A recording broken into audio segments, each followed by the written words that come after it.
do this in the rain. Come on, they want the authentic thing. The authentic Fazbear experience. One of the great things about being on a big film set like Five Nights at Freddy's is that the work that they do to develop the world, the environments, is incredible. On the first film, the pizzeria was like every corner was detailed. You know, the ball pit, the games, all of it was built by hand by these incredible artisans. The exciting thing is that on this film, they've done it again, and they've gone even bigger and better. The sets are so one-to-one with the game. You step on it, and you're in a new dimension inside of the game. I was wondering if I was wearing a VR headset. The new pizzeria is crazy. I was blown away with the Freddy's 1 pizzeria, and this one just like upped the stakes so much. I mean, there's a river, there's like a merry-go-round. It's like 2 times the size. It's very impressive. There's a gondola, and there's, you know, I mean, my God, I couldn't believe it. It's like going to Vegas in a weird way. It was so full and complete. It had a nostalgic feeling for me. I felt like I was in a place in the past that was powerful, real, in a way that had an effect on kids, and that's the dream. It was exactly the kind of place I would want to be as a kid. It was kind of bright and colorful, and yeah, I was blown away. And then a few weeks later, got to see it aged and decrepit. It really just brought to life these fantastical little places that I've grown up always wondering what they'd look like in person. They had like the front of the pizzeria built, and getting to drive up to that and see the sign was so surreal. It puts you there. You don't need to get into character or into a scene whenever you're on a set like that, because it just puts you in the place that you're supposed to be, because you're there. The carousel is something that I was passionate about, that I wanted to recreate exactly like the game. It's a very iconic feature in the game when you see images of the dining room. We targeted that and really extracted all the details. I want people to feel like they are in the game. There's like a little boat ride. Some days whenever I was doing my little exploring, you know, I would go down the tunnel and I'd have my flashlight out and I'd be looking around, and the walls are like lined with these tiny little freaky marionette guys. Ugh, freaks. They're so scary. It was terrifying and dark and really cool, but really scary. The river is 5 feet wide. It's about 200 feet long and 4.5 feet deep. So that's a large volume of water, and that's a lot of water pressure. So we've always had this crew that their job is to inspect and look for leaks and then to mitigate them as soon as they see them. Another thing we always do as a precaution is we drain the entire river when we're done shooting it, and then we'll fill it back up again when we're ready for it. And part of the changeover was to get this nice, very sparkling, clean river and get it down to look like water that has been sitting there for 20 years. Draining it in between, I got to really sort of rust out and algae up the walls inside, and then special effects had different tests they did with the dye in the water to make it look older and murky and cloudy, but it's all just vegetable dye, so it's pretty safe. We have water safety on set because there are boats floating on a river on a set, which is pretty extraordinary. Fair warning, this place will prey on your imagination if you let it. The production design team did such an amazing job of making the sets feel like a character in the film. And it really helps as an actor when the sets are so sort of lived in and full of life themselves. Awesome. Music box set is wild. I don't know what I was expecting. When you read a script, you know, you have all these images in your head. It was really exciting. I think anytime anyone walked into that music box room, there was a little bit of a jaw drop moment. When I first saw it, it was still being worked on and there were kind of working lights on, and I sort of thought, oh, okay, well, that's impressive, but I don't know how scary that is. And then when I filmed in there, you didn't really have to pretend to be scared. I wanted you to feel like you were actually inside of a music box with all the big gears around you and the mechanisms that would control and move things and manipulate things. And that idea spawned calling this chamber the nerve center of the pizzeria. And I decided this is a great moment to take the audience back into more of the realm of the game as opposed to just reality. It was a small set, so you walk on it and you don't feel the impact of the outside world very much. You really feel like completely enveloped. It made it challenging to shoot in, but it also looked incredible on film, so it was well worth it. It's so small, my initial reaction was, how are we gonna fit all these puppeteers in here? But what was so cool is that they actually had a bottom floor that Amanda was underneath. A bunch of us were on top, and the walls actually moved so the camera could actually get really in there. I feel like I walked onto a set that's like a crossover between The Wizard of Oz and like a Tim Burton film. It was just so evocative of a world and creepy, but magical and mysterious. And then once we actually got to put the marionette in there as well, and I was just like, oh my gosh, this is so creepy. And then the tunnel and stairs leading down to this mysterious room. I just spent some time in Paris before I started this movie, and I remember going through the catacombs, and I was very inspired by their look and their textures and their shape. So we have a little bit of Parisian hallways. Welcome to Freddy's. The FNAF fans are like pro Easter egg hunters. It's incredible. They might even see things there that we didn't even know were Easter eggs, which is impressive. The one thing I learned about Easter eggs is you have to put in quite a few because you never know where the camera's going to be pointed. You never know what shots are going to be trimmed to what and what's going to end up on the cutting room floor. So you want to make sure that you have enough in there so that they remain in the movie. We would put things like refrigerator magnets on the refrigerator that were very specific to the game. We have a cupcake on the refrigerator facing you when Debbie's mother opens the refrigerator and then closes it to reveal Bonnie standing behind her. We created a little podium for Will Afton that would have a microphone and some controls that would start the show. And on it, we created a little miniature Showtime button that is replicated of the Showtime button that we saw in the first film, which was next to the stage, which we would presumably push to start the show.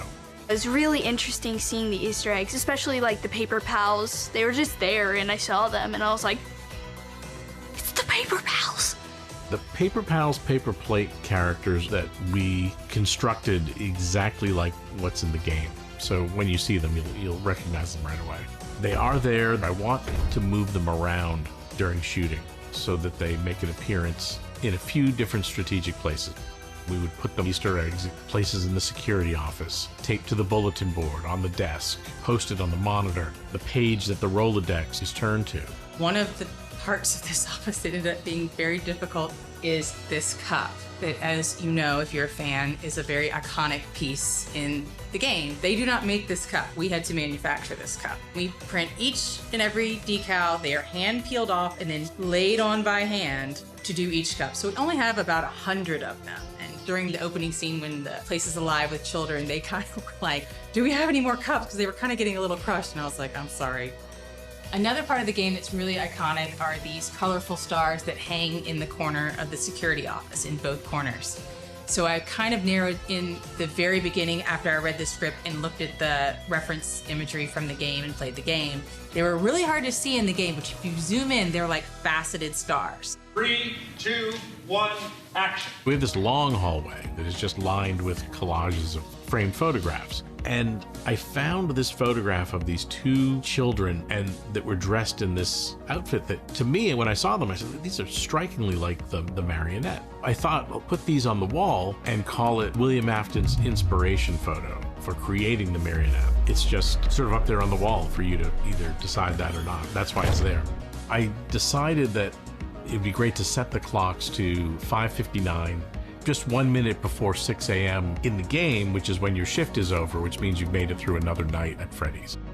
There's one Easter egg in this film that we added in post. I think it's so exciting.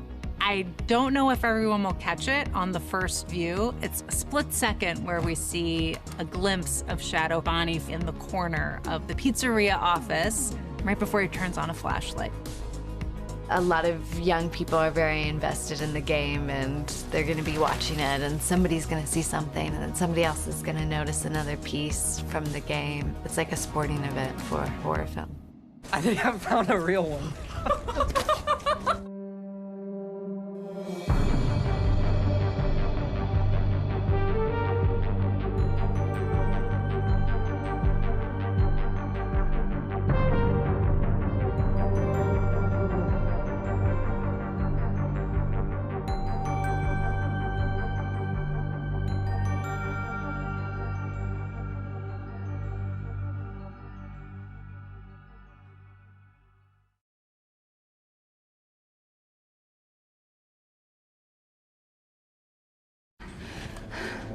I don't understand. Are the ghost kids here now? No, there's just one ghost here. And the marionette. The marionette is terrifying. Just a nightmare. True nightmare. Unlike the traditional animatronics that feel mechanical and physical, the marionette moves with this haunting, ethereal quality. It was a whole new thing to figure out, both in terms of its design and its puppeteering. It was one of the most exciting elements about the sequel film, both in terms of story and design, I think. It was also very different than any of the other animatronics, so it was this whole new thing for us to really discover together. Seeing the marionette was really crazy, especially as a fan, because she's really tall and noodly. All the other animatronics, you know, they're like stiff, like in its anonymity with how the face is very unanimated, it alone is creepy. And then you bring the elements of the story into play where it's able to possess and manipulate the heroes in a manner that changes both the marionette itself and the character that it's possessing.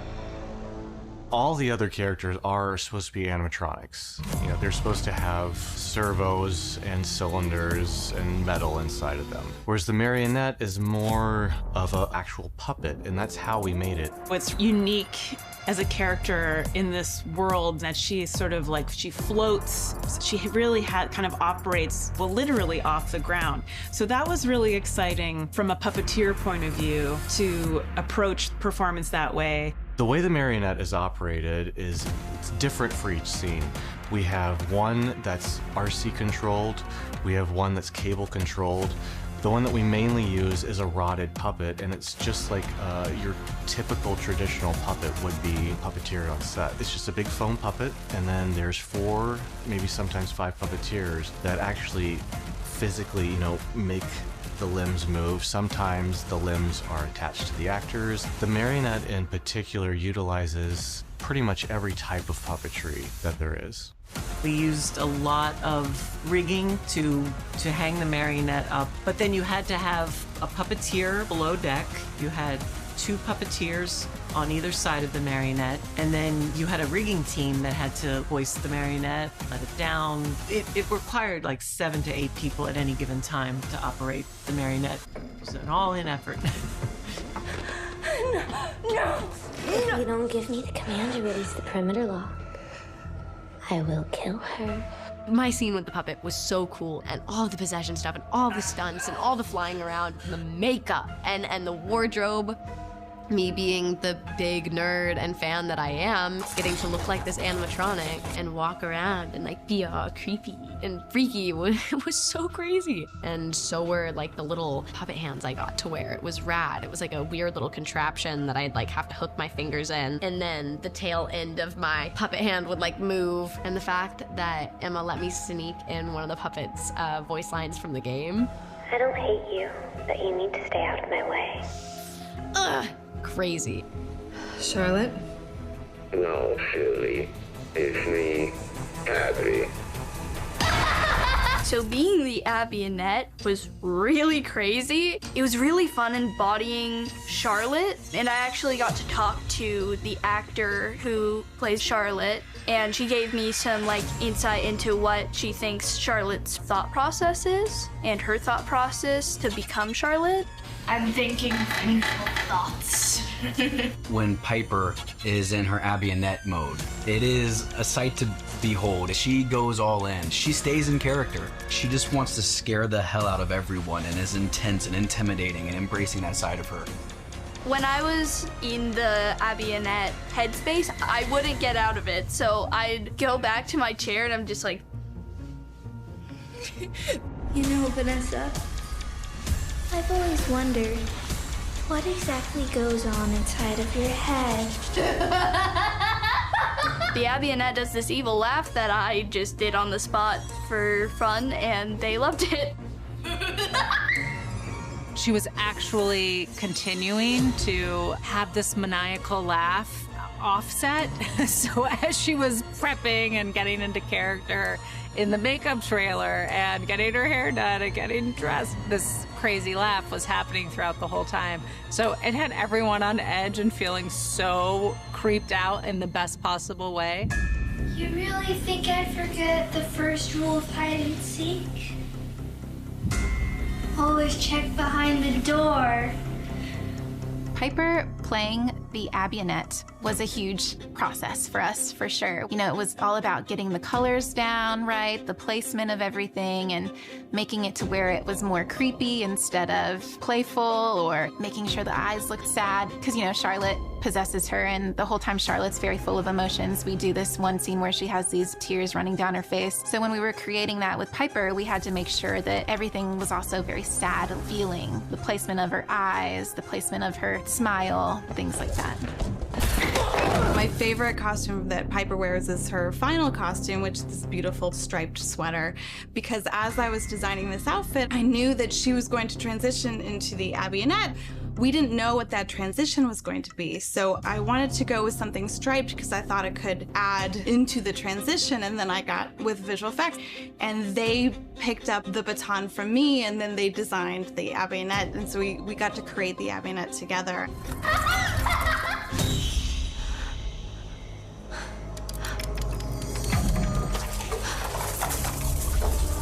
Well, I get possessed by the marionette, sadly. Vanessa has really lost everything. For me, it was very heartbreaking to have that kind of evil energy and feeling is terrifying.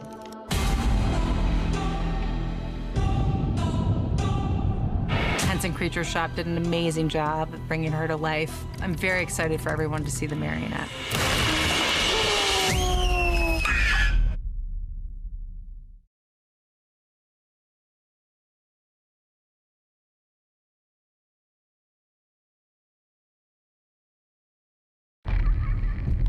Mike, you okay? Mangle is terrifying. Mangle is like a giant metal spider that wreaks a lot of havoc on Vanessa.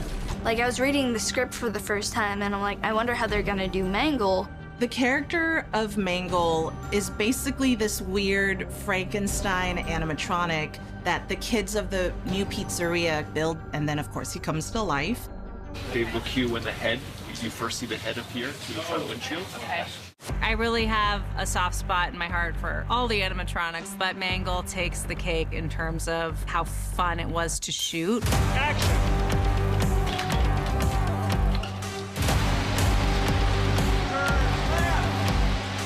It takes every department on a film set to bring him to life. We had the puppeteers, the wrangling team, the stunt department, the VFX department, the lighting department. And we knew that we had to be as true to the design as we possibly could.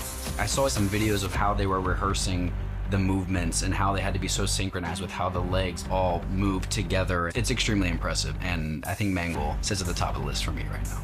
Mangle was always my favorite character growing up. Oh, it's like the games. She had to be like put together and torn apart for every scene. It was really important to storyboard the action sequences because Mangle's so complicated to operate. There were just a lot of action-packed moments that we needed to be really specific about. You know, for the most part, the focus is on Vanessa, but this one we get a little wilder with the head placement, so don't worry about the B camera. You want to see our range? Yes, let's. All right. It was one of the hardest animatronics to puppeteer. It's a massive puppet. There's 3 legs, there's 2 arms, there's a hand that's part of the body, there's 2 heads, so it was exciting and daunting at the same time. It takes about 9 of us to puppeteer, and we have people behind the camera with remote controls. Plus 4 stunt people to hold the lines to help support him. That is a lot of performers to come together to sort of coalesce into a unified character. And 3, 2, 1, action. When there are that many people involved and there are so many little pieces, you know, you're really shooting the scene in bits, and it takes quite a long time to finish it. And then the VFX team comes in and digitally removes the puppeteers and the strings and creates this larger-than-life character that, in my opinion, will be the showstopper of the movie.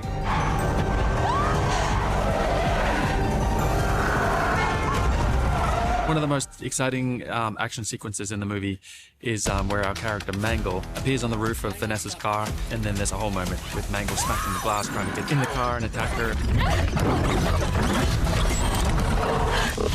Like any kind of stunt, you know, it was a matter of breaking down the script, meeting with Emma, the director, and just itemizing what parts we can do practically, what parts are cool actor moments to get close-ups on their face, and what we can do safely with repetition.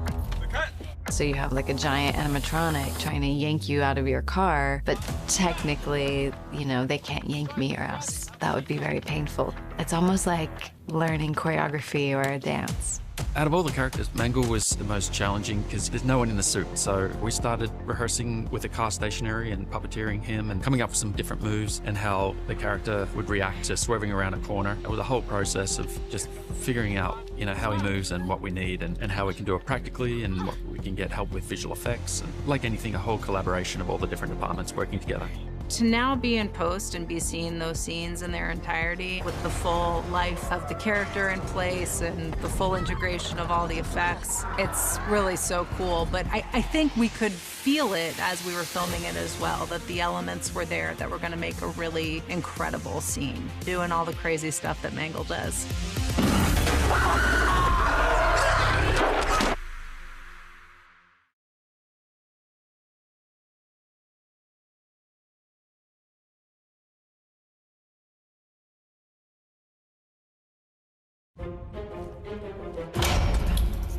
Chica?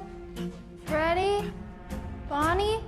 I was blown away in the first Freddy's with the animatronics, and then the toys are just a whole other level, and to see them side by side with the originals, it's very cool. And on top of that, they have to do some very complex puppeteering in this one. The new animatronics that Henson Creature Shop built for this movie are incredible. The toy animatronics specifically are so colorful and shiny and, you know, taking a cue obviously from the designs of the game and wanting to be really authentic to that was a great starting point, but there was so much to figure out in terms of how the textures were going to look on camera and the color palette in the settings of a dark and haunted pizzeria.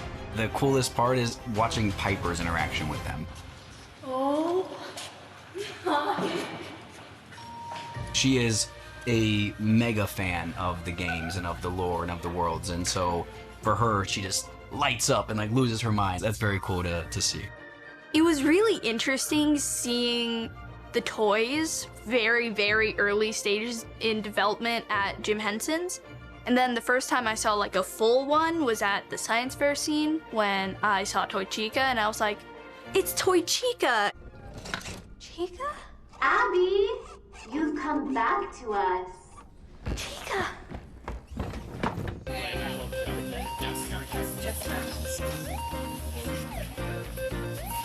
The most challenging part about playing Toy Chica, I would say, is the suit. Does it feel different? The head's not as heavy. The suit is very different than the original. It's like wearing a suit of armor, so it's a little bit more restrictive, and it kind of hinders a lot of my movement. So I had to find ways to express Toy Chica in her frustration or her celebration within the suit. Do you like it? It's neat, but it's different. In the first film, they were more soft, kind of fleece covered, whereas the toy characters are more like an auto body finish. It's more shiny, so it's a different materials, different techniques to create those costumes. I think the toy suits look amazing. Our head molding got better. It's a harder, different kind of plastic, so the joints needed to, you know, slide and glide a lot different than the first costumes for the OG Bonnie and Freddy and Chica. It's great. It's looking good. And a lot of times you had to move your arm in a certain way to be able to move it. We couldn't sit down in the toy suits because it would deform the plastic. So when we were in, and we had to figure out ways of resting without being able to sit. And 3, 2, Putting on the OG costumes definitely felt like putting on an old glove, whereas the toy suits were kind of hard and pinching. Dude, that costume is legendary. I don't know. Seems kind of fake to me.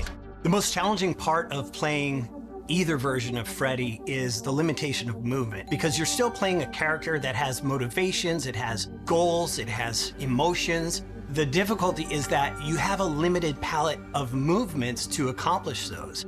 How's it feel, Kevin? Good. Yeah? I'm just learning where I can move and where I can't. With the creature costumes, you have no face. That's up to the puppeteers. They do all of the facial emotions and all that stuff. Even the difference between the original Freddy and the toy Freddy, the movement is way more limited because of the nature of the texture of the costumes. All right, here we go. And step. And step. And step. The working relationship that we have with the puppeteers goes hand in hand. They are amazing at their job and really bring the characters to life. Without them, you wouldn't see the facial expressions. What the puppeteers do is they bring it to life even more. They kind of add to that soul. I watched a small interaction between Emma and one of the puppeteers, and he was sort of offering up different ways how the animatronic might turn its head, and he gave sort of 6 or 7 different offers, and each one was sort of more interesting and filled with life than the next. So I'm just sort of blown away by their creativity and artistry. I think the skill that's kind of very specific to puppeteers when we work in film and television is our work with monitors. Because we're creating the illusion of life in this character, we need to be able to see what the director's seeing and ultimately what the audience is going to see. I do believe that there's something to these animatronics that really lures kids in. I feel like it gives kids the opportunity to relate to something that isn't necessarily human in a way. The animatronics were everything young me as a fan could have dreamed of. You just got toy Freddy trotting around, and they have like the eyes moving, and getting to watch them actually brought to life by these incredible puppeteers. It's fantastic. They have so many more animatronics in this one, and they're really impressive. Withered Bonnie was really cool to see, especially since he's so much taller than the other Bonnies. I thought the Withereds were so cool, like Withered Foxy and Chica. Loved those guys. This is actually our balloon boy from the first FNAF movie. He's a smaller version than the real animatronic.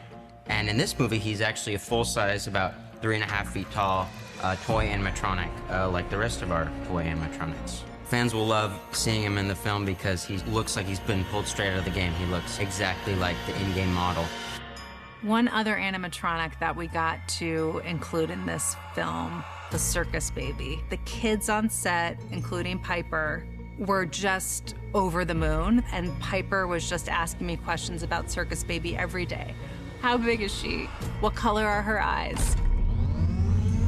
Circus Baby comes in to this very room that I'm in with her green eyes, not blue-green. I was reading the script. It didn't say Circus Baby exactly, and I knew exactly what it was describing. I said verbally, "Circus Baby!"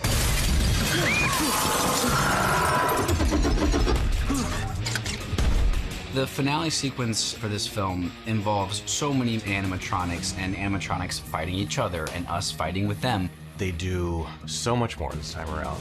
So we had to not really build them sturdier, but there was a lot of different materials that we had to make costumes out of to make sure that the stunt performers could fly through a window or get smashed.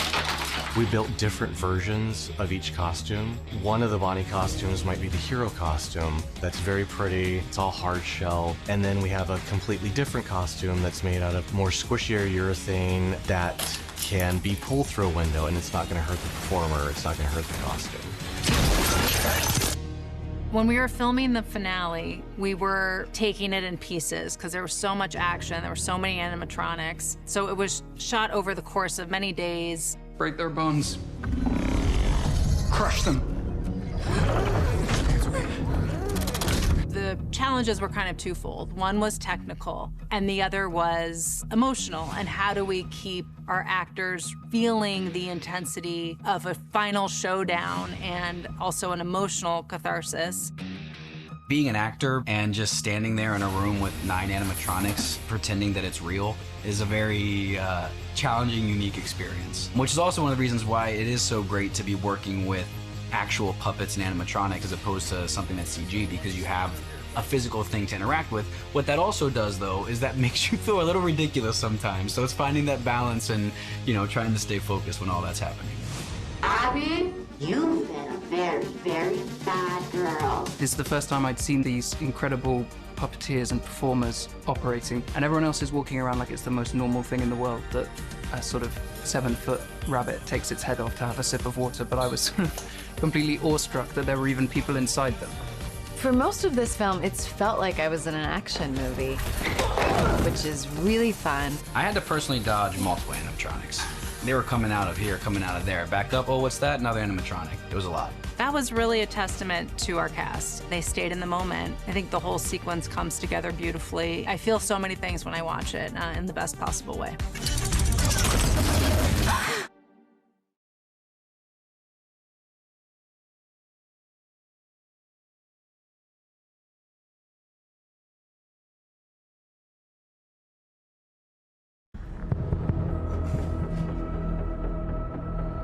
Welcome back.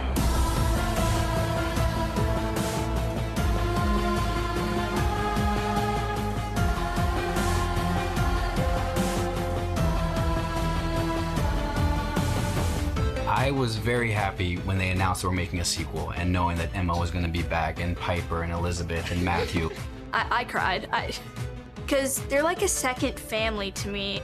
I have a special bond with them, and it's really fun when I get to come to set every day and see them. The thing about making movies I don't think people really understand is that you're away from home. It's a little like summer camp. Yeah, Glo. Like you get to spend all day together, you hang out on the weekends. So it's been really great getting the whole crew back together. Everyone's got a base of reference for what the world is and who the characters are and how we can keep pushing boundaries and expanding the story. Everyone's just coming to it with such a deeper sense of understanding and knowledge and investment. Yay! Scott Cawthon had created the franchise and had always envisioned movie 1 correlating with the first game, movie 2 correlating with the second game. And he is so plugged into the fan community and really thinks about what is going to surprise and delight all of the fans. We already had a blueprint, and then beyond that, it was figuring out the emotional arc of Mike and Abby and Vanessa. So have you kissed her yet? Abs, it's not like that. We're just friends. To me, Mike is the heart and soul of this film. And I would also say that Josh Hutcherson, as a person, is like the heart and soul on set as well.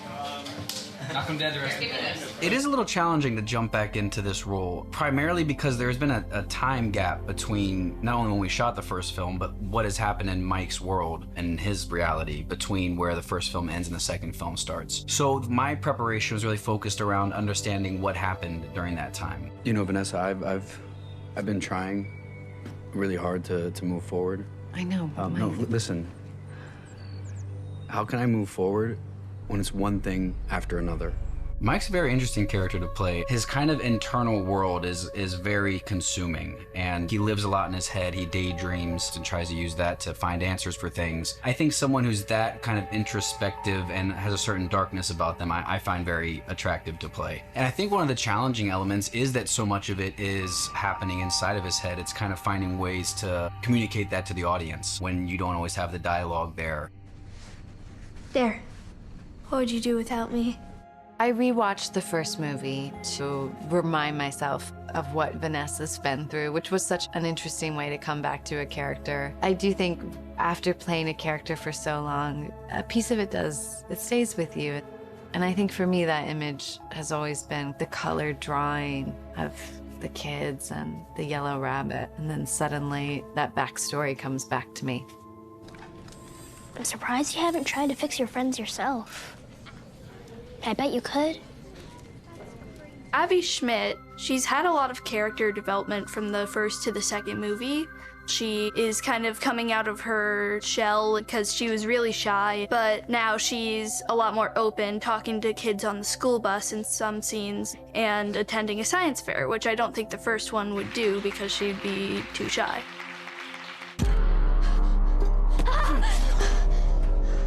You will always be mine. One of the most interesting things about playing William Afton is his transformation. In the game and in the movies, he is basically the center of evil for the entire universe. And when you think of evil, you think of Matthew Lillard.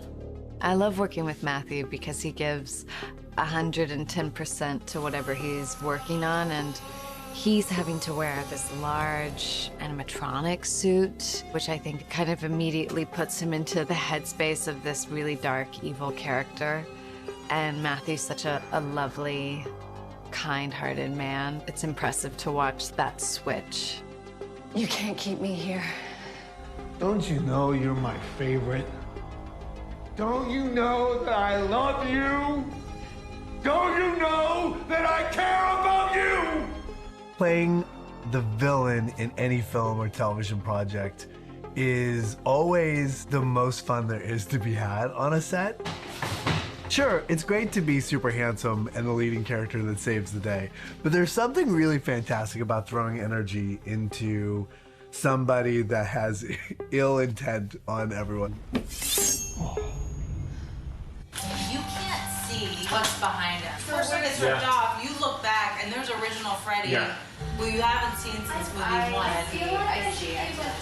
Prepping for the sequel of the film was a little different from the first film in the sense that we already had so many visual references from movie one, and what was exciting to get to do is to really build off of that and expand and figure out how we were still going to kind of retain the essence and the feeling of movie one while still pushing new boundaries and making the world bigger and adding a bunch of new characters. Where is this? What is this? It's the river ride. That was one of Charlotte's favorites. I've been to Freddy's. There's not a river ride. There was only one at the first Freddy's. None of the later locations had one. Joining the franchise is initially pretty daunting because of the amount of fandom behind it. And Henry Emily is a bit enigmatic in that he's not really seen in all of it, more so much as he's heard. There was a moment I'll never forget where I answered the door, and you know, this is a guy who's been inside for so long, and you know when you step out into sunlight, that sort of feeling. Mike? And so I did a very little subtle move like that, and we finished the take, and Josh was like, "All right, guy, I know what you're doing." And I mean, so it only speaks to his presence and his ability to be calm enough to be in the moment, and just gave me some confidence to continue down that line. What's going on over here? Mr. Berg, this is my new science fair project. Mr. Berg, I've heard so much about you. I know the whole crew had some of their most fun days watching Wayne. Let's just find the perfect place to display it. Oh, sorry. I'm so sorry, Abby. I got butterfingers. One scene in particular that we shot over many days. It's with one of the animatronics. And every time we came back to this scene, everyone was just so excited that we weren't done shooting it because everyone loved watching him perform.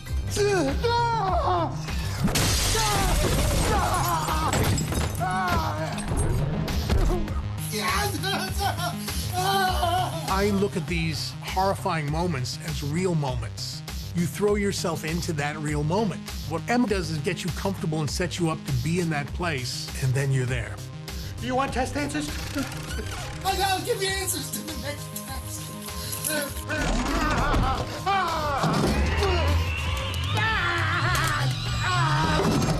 Whenever you're dealing with a giant animatronic that's trying to kill you, just go, woo!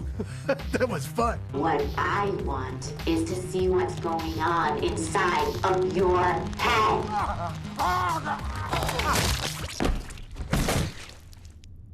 And action. Knock, knock. Hi, is this? Freddie Carter is hopefully everyone's new favorite bad guy. I think the most interesting thing about playing Michael as an actor, especially, is that there's so much mystery around him in this film, and we're not sure about his motives, we're not sure really who he is for a lot of the film, and so playing with sort of how much you give away to the audience, that's been really interesting. You can have a normal life. We can have a normal life. Vanessa, is that what you thought? Working with Elizabeth has been really great. From the get-go, she wanted to dig into our character's backstory and really figure out how this traumatic, difficult childhood sort of manifests itself in both of them individually, and then also where the crossover lies. This is the original. Nobody's been here for decades. This location came before the other one. I have been the biggest fan of Five Nights at Freddy's since I was a little girl. No, nobody gets it. Nobody understands how long I've been trying to become a part of this franchise. Like, I grew up writing all of the lore down in journals with my best friends and play all the games. So not only was it a dream job, but it was just such a dream to be on that set. I explored every inch of that set, all of the sets that I was probably also not supposed to be on as well. Whenever I knew I'd have time, I'd go and sneak over to the animatronic creature shop, and I'd go and look at all the animatronics. And they were always so fun and would let me look at all of them and try on all of the heads. Oh, I got to try on all of the heads. It was so cool. I'm not supposed to be here. I'm here because of him. Fine, ask everyone, remember your places, but FazFest was one of our biggest moments in this entire film in Costume Land. So if any fan has ever made a cosplay costume and posted it on the internet, I've seen it. I searched high and low to find every single fan's interpretation of the characters, and all of the fans were my inspiration for these homemade costumes. And I wanted every person out there to feel like they see themselves in these fans. How you doing? You look great. It's such an international franchise, you know, with people all around the world know FNAF and play FNAF from Brazil to Montana and everywhere in between. I'm Chica. We were lucky enough to have a handful of FNAF YouTubers come on set. And seeing their reactions to the sets is like one of the most joyful experiences to witness. as you go, you're talking about like, this is the coolest costume I've ever seen. Thank you, Abby. You can actually see them in a scene, which was really, really fun. There's so many things to love about the first FNAF movie, but my favorite thing is probably the animatronics. Seeing them come from the game and just being flat images on your screen to then seeing them in full 3D life, now coming onto the set and seeing the FNAF 2 animatronics and seeing them in action, it brings a fanboy's face just a big old smile.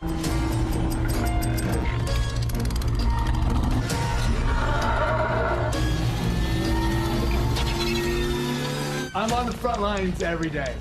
And the thing you have to know is you're making movies that matter so much to millions of little kids. The result is like so palpable in this universe. So thank you for your work. Thank you for having me back. And I can't wait for the third one. It's always nice when you do something and you put in the hard work and people show up to watch it. It's very cool to be a part of something that connects on such a big level. This is the magic of where we are now in terms of horror. Blumhouse has done it better than anybody. And the idea is to create a warm and nostalgic environment and then use it for horror. Make people comfortable and then shake them up. It works miraculously well.